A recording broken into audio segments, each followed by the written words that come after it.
புதுக்கோட்டை மாவட்ட சத்தியமித்ரன் செய்திகள்.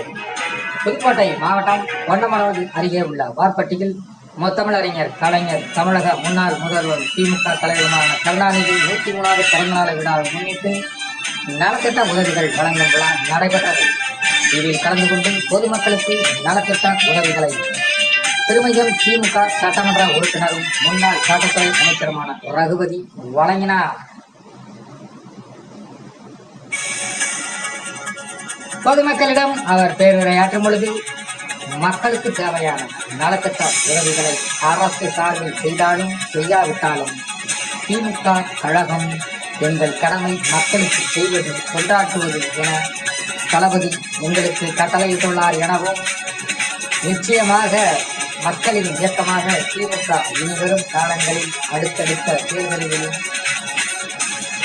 யோகிபாவியிடம் ஒருவரிடம் கால் சீட்டு வாங்கி குழந்தைகளுக்கு யூனிஃபார்ம் வாங்கி கொடுத்து, ஹலோ பேபி என்னை தெரியுதா, குட்டீஸ் என்னை தெரியுதா, நண்பா என்னை தெரியுதா என ரீல்ஸ் போட்டாலும் ஒருபோதும் ஆட்சிக்கு வந்து விடலாம். அப்படிப்பட்ட நிலைதான் தமிழகத்திற்கு சென்றுவிட்டது எனவும் குற்றம் சாட்டினார். மக்களை யாரும் சென்று பார்க்க வேண்டாம், யாருக்கு ஓட்டு போட்டோம் என்றே தெரிய வேண்டாம், அவர்கள் நமது ஊருக்கு வந்திருக்கிறார்களா என்று தெரிய வேண்டாம்,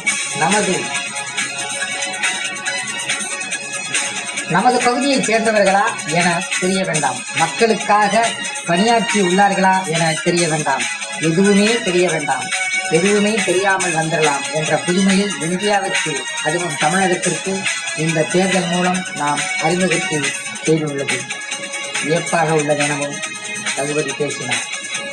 1967 தமிழ்நாடு வளர்ச்சியடைய வேண்டும் என்ற உன்னத நோக்கத்துடன் ஆட்சியை பிடித்தார். இனி தமிழ்நாடு மக்களை ஹலோ சிஸ்டர், பேபி, ஹலோ குட்டீஸ் என சொல்லி உறவினர்களிடம் ஓட்டு கேட்க சொன்னால் ஆட்சிக்கு வந்துவிடலாம். மாமன் சீர், அண்ணன் சீர் தருவதாக சொன்னார்கள். ஆனால் எந்த சீரும் வந்து சேரப்போவதில்லை. 6 இலவச சிலிண்டர் தரப்போவதாகவும் விவசாயிகளுக்கு அடிவயிற்றில் அடித்துவிட்டதாகவும் குற்றம் சாட்டினார். இனி வரும் தேர்தலில் எந்த பொய் சொன்னாலும் தைரியமாக சொல்லலாம் எனவும் ரகுபதி பேசினார். அப்படிப்பட்ட பொய்யைத்தான் தற்போதைய அரசு செய்துள்ளது எனவும் குற்றம் சாட்டினார்.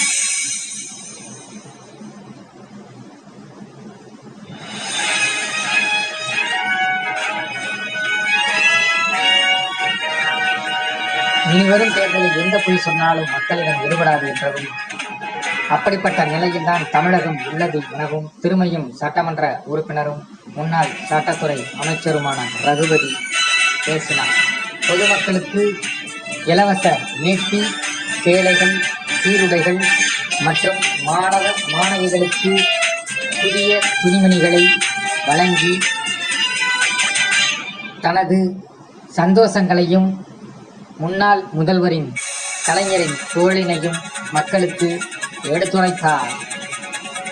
இதில் முதியவர்கள், விவசாயிகள், பாமர மக்கள், ஏழை எளிய மக்கள் என சமூக ஆர்வலர்களும், முதியோர்களும், வயதான பெரியோர்களும், 70 வயதுக்கும் மேற்பட்ட முதியவர்கள் மற்றும் மகளிர்கள் இதில் கலந்து கொண்டு நலத்திட்ட உதவிகளை பெற்றனர். பொன்னமராவதி மற்றும் குளிவிரை, விராச்சிலை ஆகிய பொதுமக்களும் இந்நிகழ்ச்சியில் கலந்து கொண்டு நலத்திட்ட உதவிகளை பெற்று சென்றனர். குழந்தைகள், கர்ப்பிணிகள், வயதான முதியவர்கள் என அனைவரும் இந்நிகழ்ச்சியில் பங்கு பெற்றனர். சிறுவர்கள், சிறுமியர்கள் அனைவருக்கும் இலவச சீருடைகள் மற்றும் துணிமணிகள் வழங்கி கௌரவிக்கப்பட்டது. இந்நிகழ்ச்சியில் திமுகவின் மூத்த முன்னோடிகள், கழக நிர்வாகிகள், கட்சி தொண்டர்கள், அடிப்படை உறுப்பினர்கள், கழக செயலாளர்கள் ஆகியோர் கலந்து கொண்டனர். சத்தியமித்ரன் செய்திகளுக்காக புதுக்கோட்டை மாவட்ட செய்தியாளர் நாகராஜன்.